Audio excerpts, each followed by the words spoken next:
В красном углу бойцу 25 лет, вес бойца 66 килограммов, рост 175 сантиметров. Профессиональный рекорд 1 победы и 0 поражений. Боец представляет бойцовский клуб Хан и тренируется под руководством Маходи Акбар. Встречайте, боец из Узбекистана Джаврон Халк Ибайдуллаев.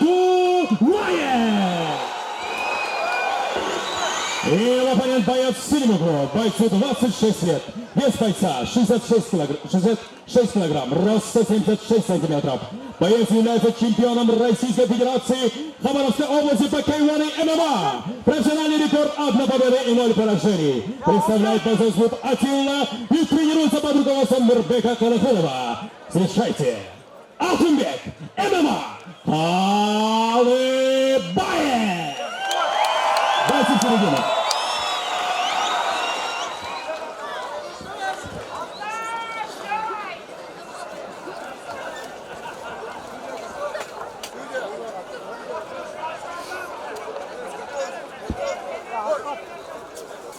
Первый раунд. Алтын шашпа.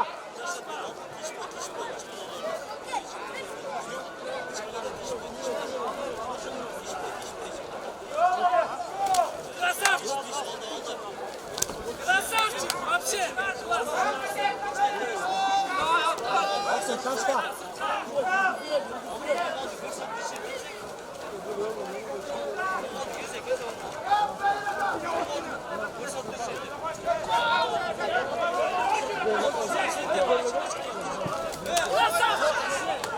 Алтын шашпа.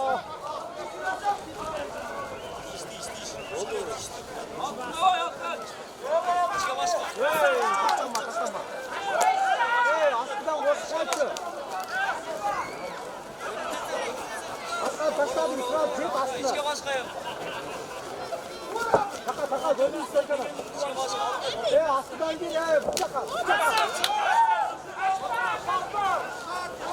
Алтын шашпай, бұчақа келіп көр.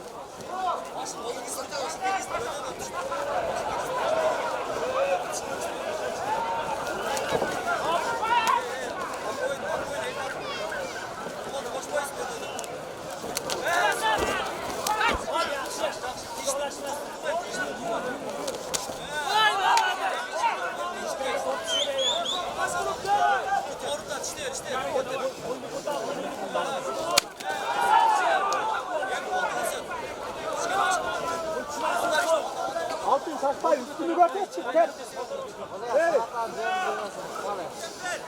Қолды көтер,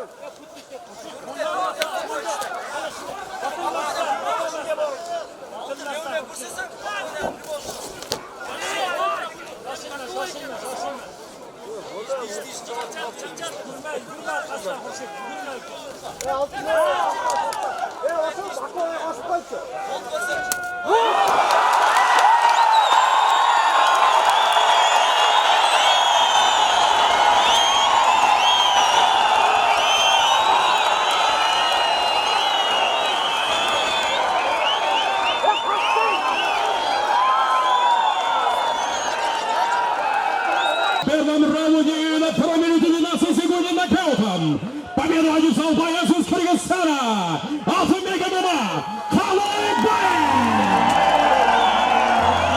Так, урматтуу көрөрмандар, алтын буттуу Алтынбек өзүңүздөр көргөндөй эле каршылашын сол буту менен эсин оодарды. Каршылашы бир кыйла эле өзүн жоготуп, бир 4-5 мүнөткө чейин өзүнүн эсине келе албады. Биринчиден иним жеңиш кут болсун. Алгач эле канчанчы жеңиштин эси болуп, ушул кубанычтын көзүрмөнүндө турасың? Мына уже экинчи, биринчи жолу бул жерде Кыргызстанда. Биринчи жолу урушкан бул Россияда болду. Кыргызстанда биринчи беттешиң жана жалпы 2 беттеш өткөргөнсүң. 2-0 эсебинде болду. Кайсыл спорт клубтун мушкерисиң, кайсыл жактын баласы? Спорт клуб Атилла. Өзүм ушул Карагулжанын үйүнүн. Сиздин окуучуңуз? Эми бул нокаут кандай деп эсептеп же айтсак болот, кокустукпу же ошо бир даярдыкпы дегендейчи, ошонун үстүнөн чыктыбы? Мен өзүм бул нокаут кыласың деп айтпадым, чын айтсамчы. буга дайындадык, эми жогорку деңгээлде урүүндө бой көрсөт депчи. Ошондо бой суранган мыдан, бирок бул өзү айтып атты башында нокаут кылам депчи. Ошо ниет кылгандай эле нокаут кылды. Бирок атандашы да күчтүү экен, э? Бунун өзүнүн соперниги кече келбей калды. 66 вес кубок келди. Тилекке каршы башка соперник туш келди. Ал 71 кубок келген экен. Мен өзүм тараза келбей калдым да, бул чалып ушо берейин деди эле. Окул деп ошол сопернигине кече бет келди. Чоң экен, э? Салмагы көрүнүп эле турду. Молодец, жеңиш кут болсун эми. Муну менен эле чектелбесин. Ар дайым атаандашың ушинтип айланып тээп, эсине отуруп, Кыргыздын байрагын ушундай элиңдин алдында жериңде намыска жарап жүрөр.